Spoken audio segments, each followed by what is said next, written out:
В этом видео сразу два рецепта из грибов. Они не похожи между собой, поэтому не пропустите.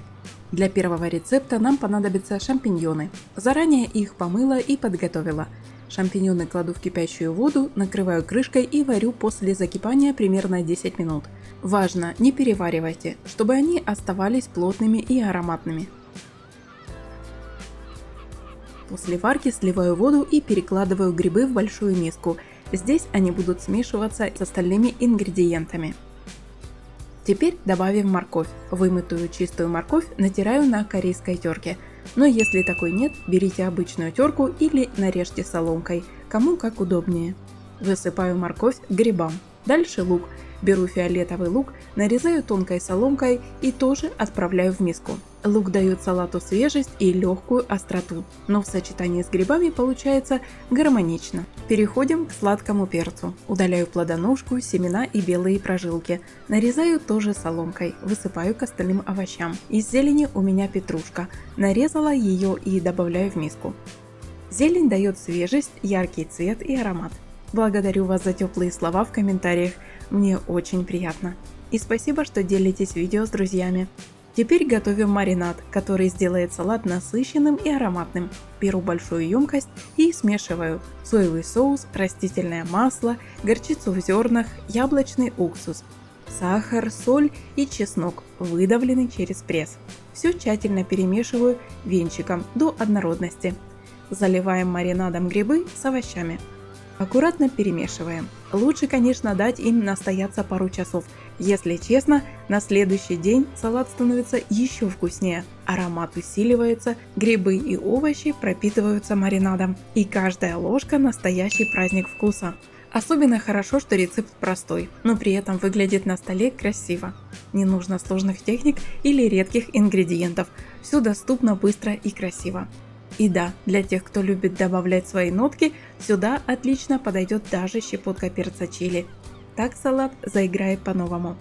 Список всех продуктов для этого рецепта, как всегда, вы найдете в описании под видео. Обязательно ставьте лайк, если вам понравилось. Подписывайтесь на канал, включайте колокольчик, чтобы не пропустить новые простые и вкусные рецепты. Второй рецепт – один из моих любимых способов приготовить шампиньоны. Это не просто жареные грибы, получится еще и очень вкусное, простое дополнение к любому обеду или ужину. Для рецепта беру небольшие шампиньоны, так они быстрее готовятся и остаются сочными.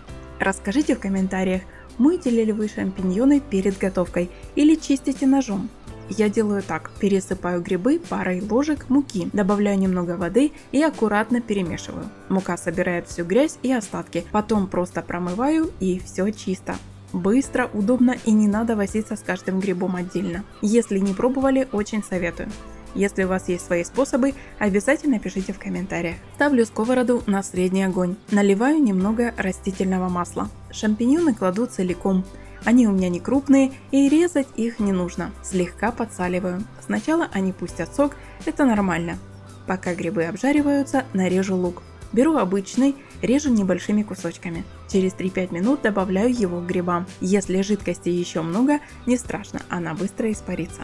Часто помешивать не нужно, просто следите, чтобы ничего не пригорело. Чеснок, выдавленный через пресс, также добавляю сейчас. Он отдаст вкус и не пригорит. Дальше добавляю сливочное масло. Оно даст кремовый вкус. Стараюсь использовать сливочное масло 82%. Не забудьте сохранить это видео, чтобы вернуться к рецепту в любой момент. Когда лук становится мягким, а масло растворилось и пропитало грибы, добавляю копченую сладкую паприку, молотый черный перец. Уже на этом этапе запах просто невероятный. И все просто и работает идеально. Можно добавить тимьян или орегано по желанию, но даже без них получается отлично. Добавляю зелень, у меня петрушка и укроп. Грибы почти готовы, а я покажу маленький бонус – соус. В отдельной миске смешиваю пару ложек сметаны с ложкой майонеза. Добавляю черный перец по вкусу.